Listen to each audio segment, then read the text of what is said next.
Cek cek cek, halo lur, assalamualaikum warahmatullahi wabarakatuh. Ketemu lagi di channel saya Abai Abadi.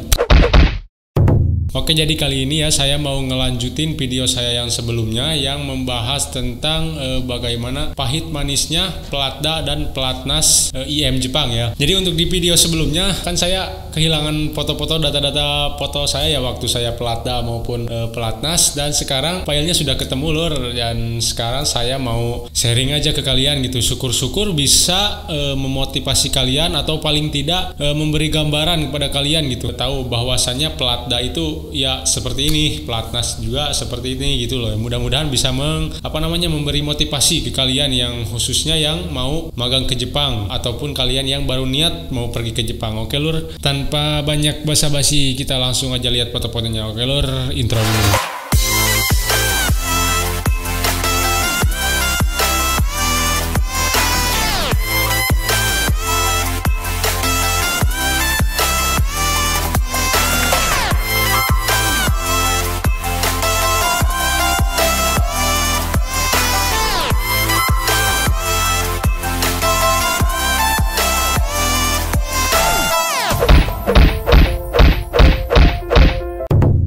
Oke ya, langsung kita ke video. Kita ke foto pertama ini. Foto pertama. Nah, foto ini tuh ketika kita mau mulai belajar ya. Ini waktu pelatda ya. Ini pas kita pelatda, dan asal kalian tahu dari semua foto ini banyak yang senyum ya. Ya rata-rata senyum lah. Ada satu orang tuh yang gak senyum. Jadi sebenarnya mereka itu senyumnya itu senyum palsu lur. Karena apa? Ya mereka saat dipoto itu sumringah itu, padahal di dalam pikirannya itu ada berpuluh-puluh suku dai, berpuluh-puluh pekerjaan rumah yang banyak. Bahkan mungkin di antara kita semua ini ada yang belum kelar gitu. Ada yang belum selesai lur PR-nya ini. Pas kita udah dipoto kayak gini tuh kita tuh nggak tenang. Karena apa? Karena pekerjaan rumah yang kita kerjakan itu kan belum tentu betul semua ya. Oke lur, kayak gini loh maksudnya. Jadi kalau kita mengerjakan PR lalu PR ini salah, karena kita membuat kesalahan di PR, hukumannya diberi PR. Itu tuh baru PR buat hukuman PR yang kemarin, belum lagi PR yang hari ini, dan PR yang misal saat kita belajar membuat kesalahan itu pun hukumannya PR juga. Jadi begitulah lur, kalau kita nggak menyelesaikan masalah saat itu juga, hari itu juga, itu akan menumpuk terus.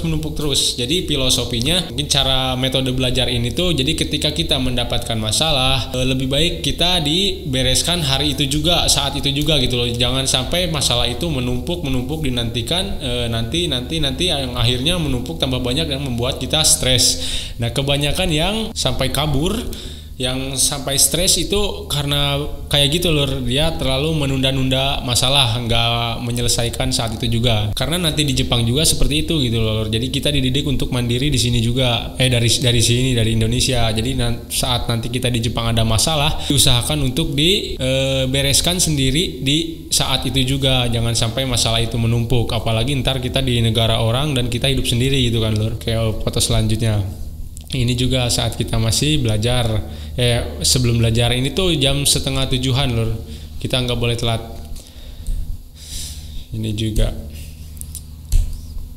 Nah ini tuh foto ketika sebelum kita belajar itu kan, kita waktu di video sebelumnya saya sudah bilang ya ada Kokorogama yang 30 poin itu ya. Nah kita tuh disebutin berbaris kayak gini lur. Sebenarnya tiap sensei itu pasti berbeda ya, formasinya seperti apa. Cuma kebetulan sensei saya, Mulyana Sensei, memberi formasi seperti ini. Jadi dari kanan ke kiri, ke kanan ke kiri, terus itu sampai 30 poin. Sampai ke poin 30. Sendiri-sendiri, jadi satu orang satu poin gitu loh lur. Itu tuh wajib dibaca setiap sebelum kita belajar, sebelum kita masuk kelas. Ini juga. Dan mungkin buat kalian yang bertanya kenapa kok bisa foto-foto gitu kan, bisa sebenarnya untuk di pelatda ini nggak terlalu ketat kayak di pelatnas ya. Yang penting saat pelatda itu handphone jangan sampai dipakai saat kita belajar. Udah masuk kelas itu benar-benar nggak boleh ya, dilarang. Tapi di luar dari itu masih bisa gitu loh. Kalau di pelatnas kan sama sekali nggak bisa ya, bisanya cuma hari libur doang, hari Sabtu dan sama hari Minggu. Dan ini juga.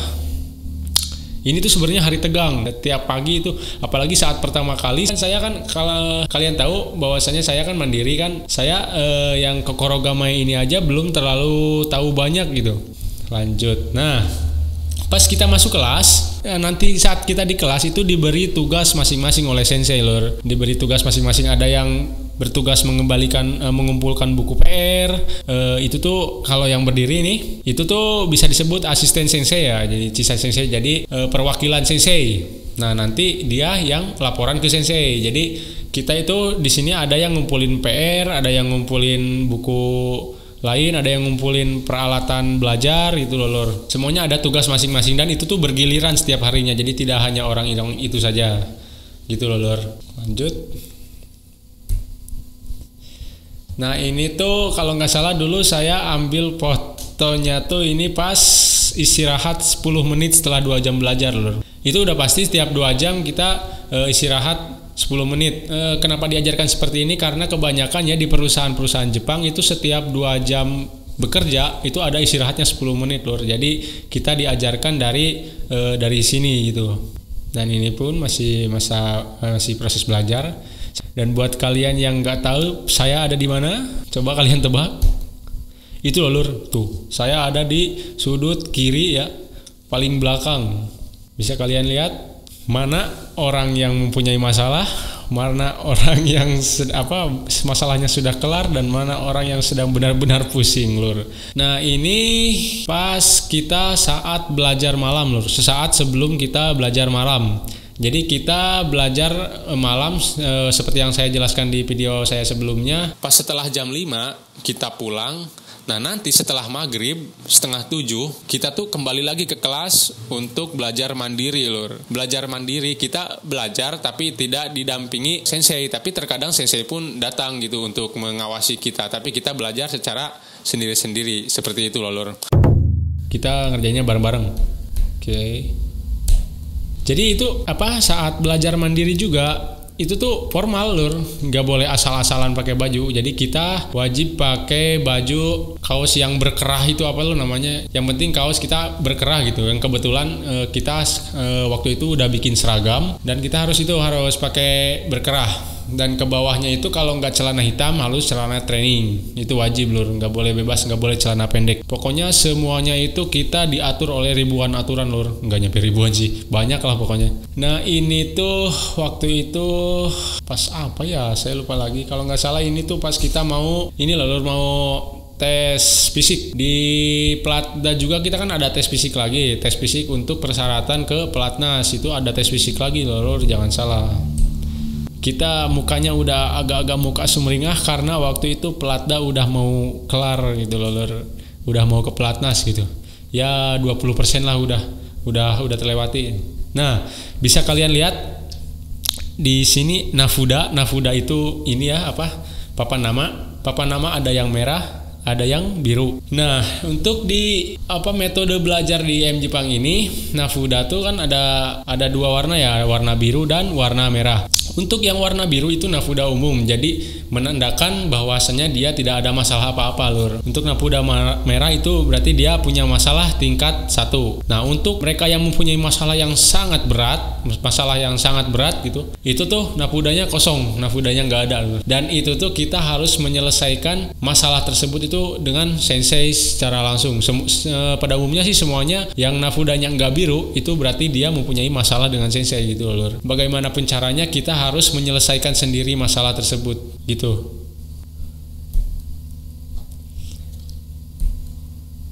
Dan seperti ini lur lah kira-kira tesnya itu ya. Sangat ketat loh. Kita dites fisik, mental, disiplin itu benar-benar berat.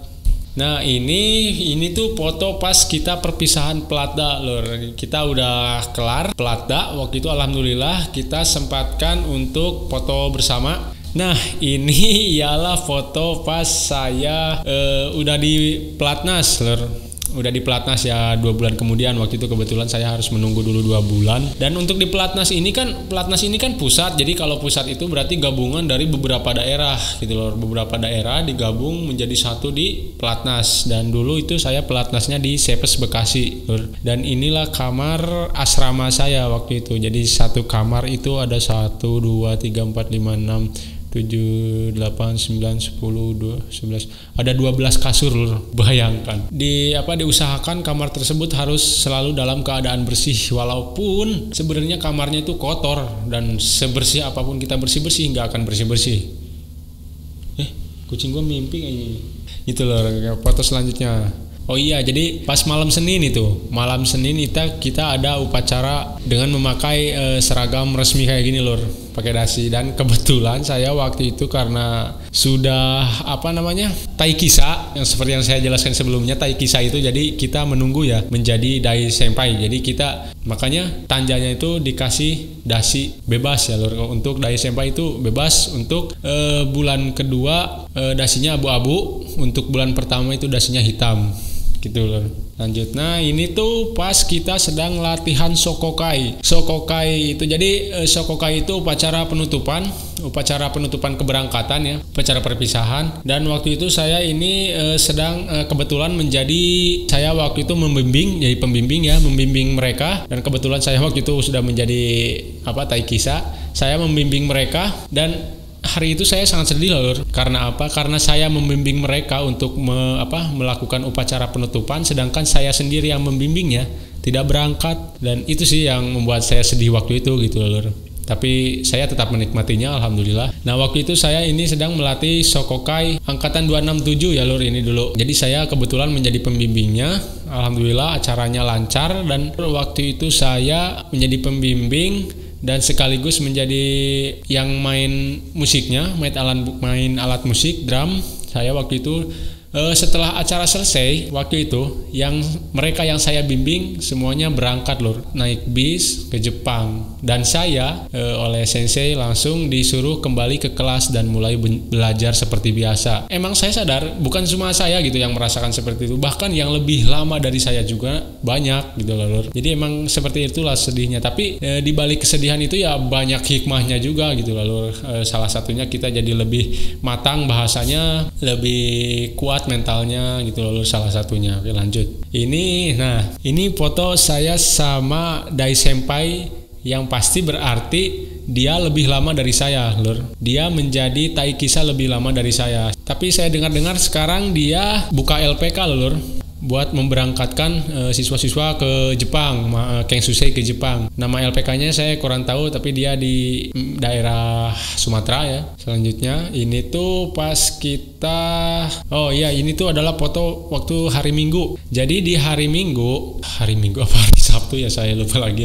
Itu selalu ada kegiatan Osoji itu kan artinya bersih-bersih. Osoji itu besar, berarti Osoji itu kita bersih-bersih dengan skala besar gitu loh lur, banyak. Nah, kebetulan waktu itu saya menjadi sudah taikisa, dan saya diberi kepercayaan untuk mengatur semua Kengsusei, dan saya yang membagi grup, dan alhamdulillah kawan-kawan semuanya mau diajak kerjasama ya lur. Terima kasih buat kalian semuanya. Dan ini selanjutnya ini juga sama. Waktu itu ini saya sudah melatih sokokai lur, dengan kepala pening, wajah lesu, sedih, nggak bisa berangkat, yang lain berangkat. Nah, ini tuh setengah jam sebelum saya melakukan pembelajaran, proses belajar ya. Ini tuh sekitar setengah 6-an. Itu ya kayak gini lah lur, kondisi asramanya pun seperti ini, dan seragamnya pun seperti ini nanti pas pelatnas itu lur. Dan kenapa saya dasinya belang-belang? Karena saya sudah menjadi taikisa ya dulu. Untuk yang bulan kedua kan pakai abu-abu, dan bulan pertama itu pakai hitam, dasi hitam.